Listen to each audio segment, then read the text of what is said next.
அந்த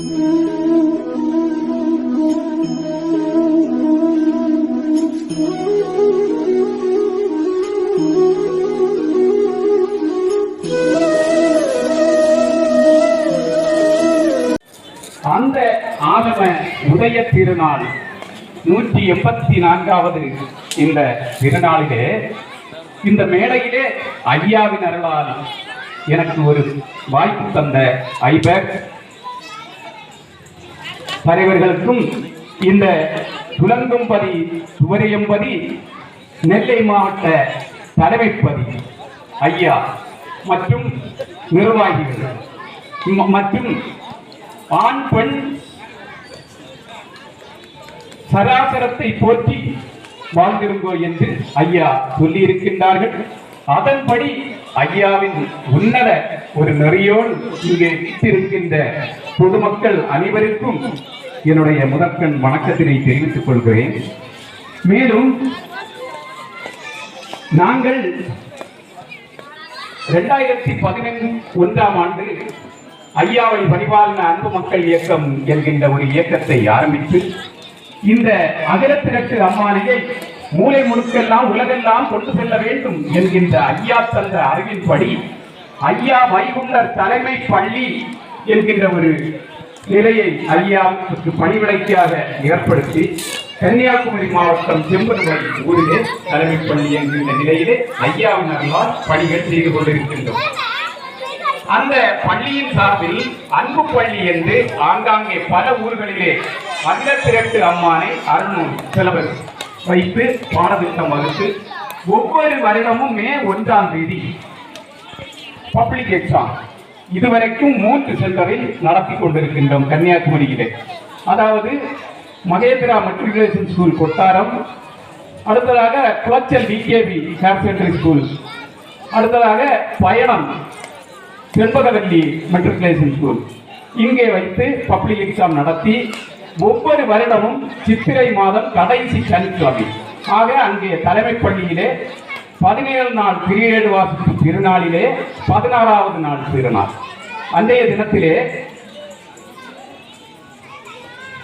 தினத்திலே நாங்கள் வைகுண்டர் ஜோதி என்று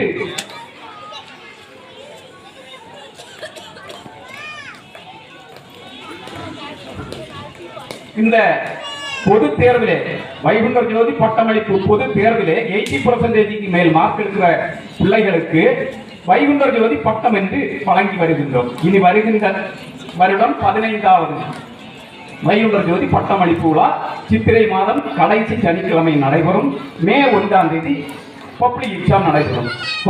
இது வருட நிகழ்வுகள் ஐயாவின் அருளால் நடைபெறுகின்றது. ஐயா தந்த அறிவினால் நடைபெறுகின்றது. இதை ஆரம்பிக்கும் போது நம்முடைய தென்தாமரை குளத்து ஐயா திரு ராஜசேகரன் அவர்களை அணுகினோம். அவர்களும் எங்களுக்கு ஆதரவெல்லாம் அளித்து எங்களுடன் இருந்து ஒத்தாசை செய்தார். மேலும் அங்கும் தென்தாமரை குளத்திலும் அன்பு பள்ளி நடைபெற்றுக் கொண்டிருக்கின்றது நம்முடைய அமைப்பின் சார்பிலே. இதெல்லாம் எதற்காக சொல்லுகின்றேன் என்றால் தற்பெருமையால் அல்ல, தெரிந்து கொள்ள வேண்டும் என்பதற்காக சொல்லப்படுவது. அதாவது இத்தனை வருடங்கள் ஆகியும் சிலருக்கு தெரியவில்லை.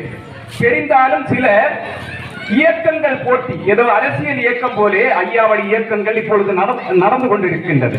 அதல்ல, ஐயா ஒருவரே பெரியவர். அவரை சார்ந்து நாம் அனைவரும் அவருடைய அருள் இருந்தால்தான் அணுவும் அசையும் என்பதனை புரிந்து கொண்டு நாம் வாழ்வது சிறப்பாக இருக்கும்.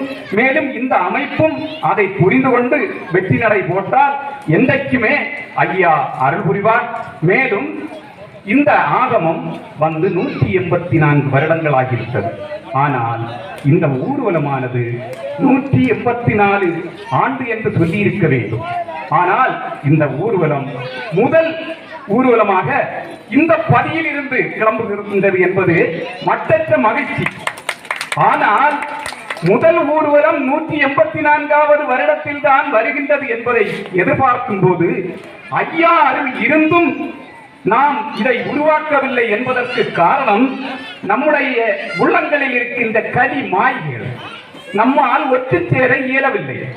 அரசியல் போட்டிகள், கல்லாப்பட்டியை நிறைக்கின்ற ஒரு எண்ணங்கள், தன்னுடைய குடும்பம் தான் வாழ வேண்டும் என்று மலையில் ஏற்ற வேண்டிய தீபத்தை குடத்துக்குள்ளே வைத்து விட்டார்கள்.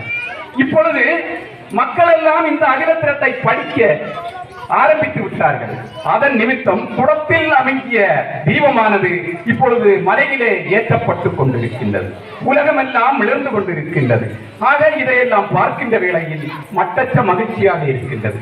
ஆக இந்த ஆகமத்தை உலகெல்லாம் கொண்டு செல்ல வேண்டும் என்று நாங்கள் ஐயாறலால் முற்பட்ட வேளையிலே எங்களிடத்திலே உரைநடை கேட்டார்கள். உரைநடை புத்தகம் இலக்கண வடிவில் இருக்கின்றது, உரைநடை தாருங்கள் என்று எங்களால் கொடுக்க இயலவில்லை.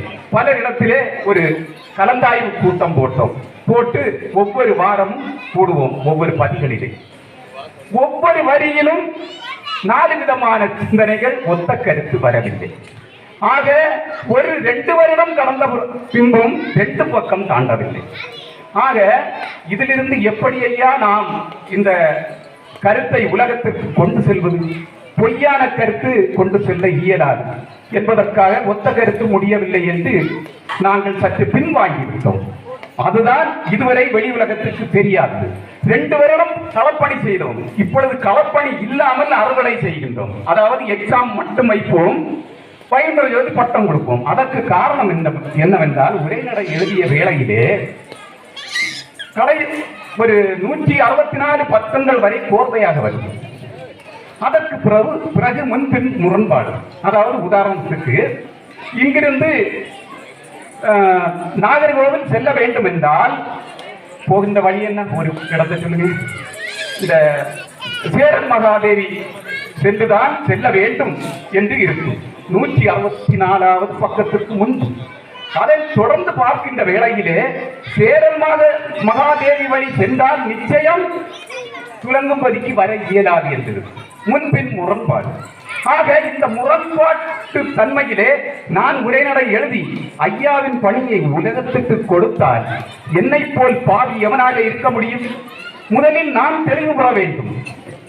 அதற்காக அமைதியாக இருந்து விட்டோம். ஐயா சித்தப்படி நடக்கட்டும், இந்த முரண்பாடு எங்களால் களைய இயலாது. ஏனென்றால் ஏட்டில் உள்ள முரண்பாடு.